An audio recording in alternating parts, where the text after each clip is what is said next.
नमस्कार दोस्तों, आपका स्वागत है मेरे YouTube channel SS GK study में। आज मैं आपके लिए लुसेंट जीके का रिवीजन क्लास लेकर आया हूं। अगर आप जीके का रिवीजन करना चाहते हैं तो वीडियो को अंत तक देखें। तो चलिए शुरू करते हैं।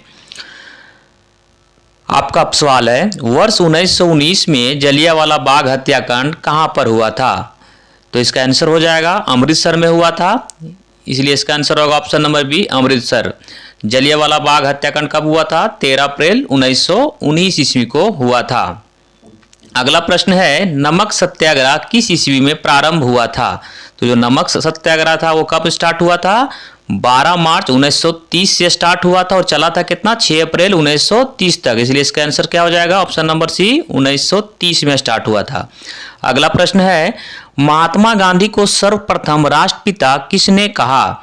तो इसका आंसर हो जाएगा, जो महात्मा गांधी को सर्वप्रथम राष्ट्रपिता कहा था किसने कहा था? सुभाष चंद्र बोस ने कहा था। इसलिए इसका आंसर हो जाएगा ऑप्शन नंबर ए, सुभाष चंद्र बोस। अगला प्रश्न है, भारतीय राष्ट्रीय कांग्रेस के सबसे अधिक समय तक अध्यक्ष कौन रहे?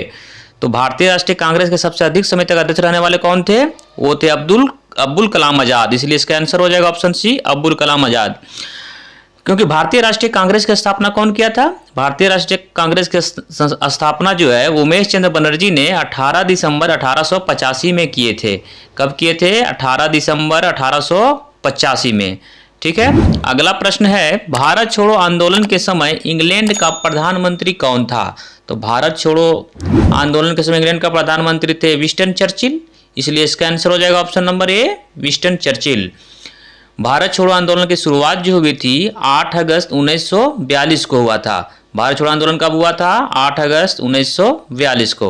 अगला प्रश्न है, करो या मरो का नारा किसने दिया था? तो करो या मारा का नारा किसने दिया था? महात्मा गांधी ने दिया था। इसलिए इसका आंसर हो जाएगा option number D, Mahatma Gandhi. अगला प्रश्न है, वर्ष 1946 में गठित अंतरिम कैबिनेट की अध्यक्षता किसने की? तो जो 1946 में गठित हुआ था अंतरिम कैबिनेट की अध्यक्षता जो किया था वो कौन किए थे? वो किए थे जवाहरलाल नेहरू ने। इसलिए इसका आंसर हो जाएगा option number C, Jawaharlal Nehru. अगला प्रश्न है, व्यक्तिगत सत्याग्रह में दूसरे सत्याग्रही कौन थे? तो इसका आंसर हो जाएगा, जो दूसरे सत्याग्रही थे वो कौन थे? पंडित जवाहरलाल नेहरू। जो व्यक्तिगत सत्याग्रह के स्टार्ट जो हुआ था वो हुआ था 17 अक्टूबर 1940 को। और इसके जो व्यक्तिगत सत्याग्रह के हमेशा क्वेश्चन आता है कि व्यक्तिगत सत्याग्रह के पहले सत्याग्रही कौन थे? तो जो व्यक्तिगत सत्याग्रह था उसके पहले सत्याग्रही थे विनोबा भावे। अगला प्रश्न है, किसने कहा था तुम मुझे खून दो मैं तुम्हें आज़ादी दूंगा? तो किसने कहा था? एक कहा था सुभाष चंद्र बोस ने। इसलिए इसका आंसर हो जाएगा option number D, Subhash Chandra Bose. अगला प्रश्न है, कायदे आजम किसे कहा जाता है? तो कायदे आजम किसे कहा जाता था? मोहम्मद अली जिन्ना को। इसलिए इसका आंसर हो जाएगा option number A, Mohammad Ali Jinnah. आपके लिए अगला प्रश्न है, महात्मा गांधी की हत्या कब हुई थी? तो महात्मा गांधी की हत्या कब हुई थी? 30 जनवरी 1948 को नाथूराम गोडसे के द्वारा इसकी हत्या कर दी गई थी। इसलिए इसका आंसर हो जाएगा ऑप्शन नंबर बी, 30 जनवरी 1948। चलिए, आप अगर जानते हैं कि महात्मा गांधी का जन्म कब हुआ था तो आप कमेंट बॉक्स में बताइए। अगला प्रश्न है, भारत की आज़ादी के समय कांग्रेस के अध्यक्ष कौन थे? तो भारत की आज़ादी के समय कांग्रेस के अध्यक्ष थे जेबी कृपलानी। इसलिए इसका आंसर हो जाएगा ऑप्शन नंबर डी, जेबी कृपलानी। ठीक है। अगला प्रश्न है, भारतीय राष्ट्रीय कांग्रेस का प्रथम विभाजन कब हुआ था? तो भारतीय राष्ट्रीय कांग्रेस का प्रथम विभाजन हुआ था 1907 ईस्वी में। इसलिए इसका आंसर हो जाएगा ऑप्शन नंबर ए, 1907 ईस्वी में। जो वो किस अधिवेशन में हुआ था भारतीय राष्ट्रीय कांग्रेस का विभाजन? हुआ था सूरत अधिवेशन में, जिसमें 2 दल में विभाजन हो गया था, गरम दल और नरम दल में। जो इस अधिवेशन की जो अध्यक्षता किए थे वो कौन थे? रासबिहारी घोष। अगला प्रश्न है, हुमायूंनामा किसने लिखा था? तो हुमायूंनामा किसने लिखा था? तो इसका आंसर हो जाएगा गुलबदन बेगम। अगला प्रश्न है, सिखों के अंतिम गुरु कौन थे?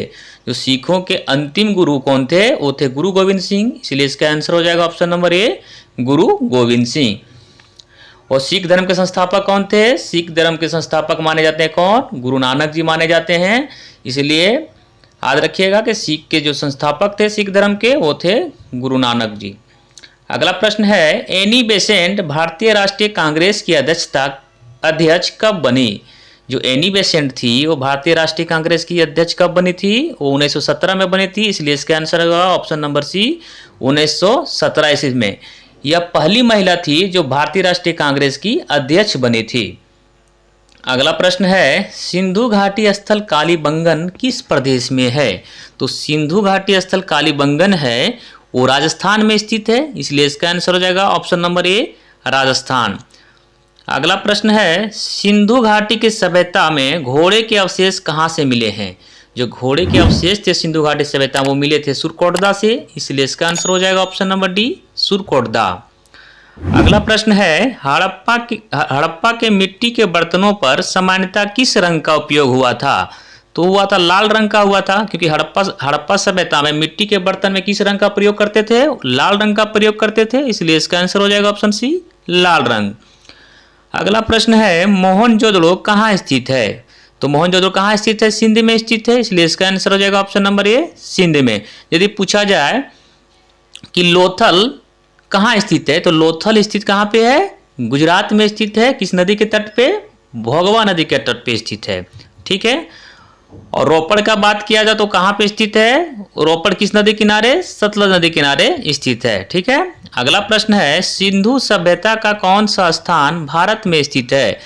तो इसका आंसर हो जाएगा लोथल। लोथल कहाँ पे है? गुजरात में है, भोगवा नदी के तट पे, इसलिए इसका आंसर हो जाएगा ऑप्शन नंबर ए लोथल। हड़प्पा किस नदी किनारे स्थित है? रावी नदी के किनारे स्थित है।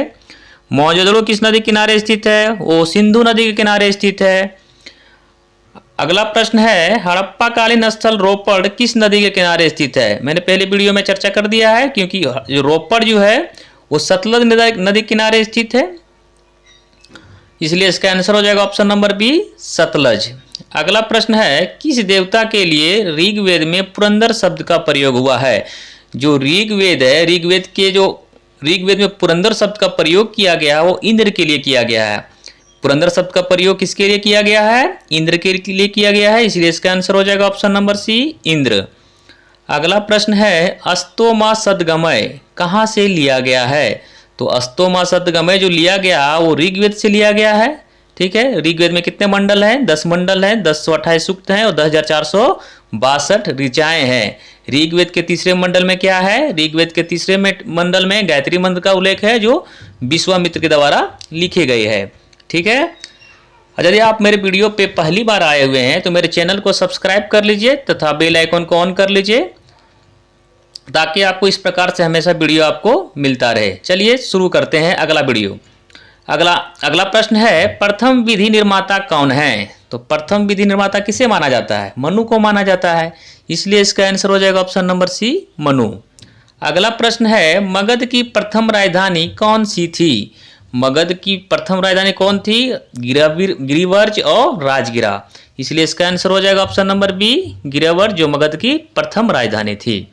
अगला प्रश्न है, मौर्य साम्राज्य की राजधानी कहाँ स्थित थी? तो मौर्य साम्राज्य की राजधानी कहाँ स्थित थी? वो थी पाटलिपुत्रा, इसलिए इसका आंसर हो जाएगा ऑप्शन नंबर सी पाटलिपुत्रा। अगला प्रश्न है, बौद्ध धर्म ग्रहण करने वाली पहली महिला कौन थी? तो बौद्ध धर्म ग्रहण करने वाली पहली महिला कौन थी? वो थी महाप्रजापति गौतमी, इसलिए इसका आंसर हो जाएगा ऑप्शन नंबर ए महाप्रजापति गौतमी। बौद्ध धर्म के संस्थापक कौन थे? वो गौतम बुद्ध थे। अगला प्रश्न है, गौतम बुद्ध का गुरु कौन था?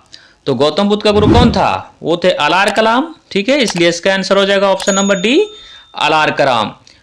गौतम बुद्ध का जन्म कब हुआ था? गौतम बुद्ध का जो जन्म हुआ था 563 ईसा पूर्व में हुआ था और इसकी मृत्यु 483 ईसा पूर्व में हुआ था, ठीक है।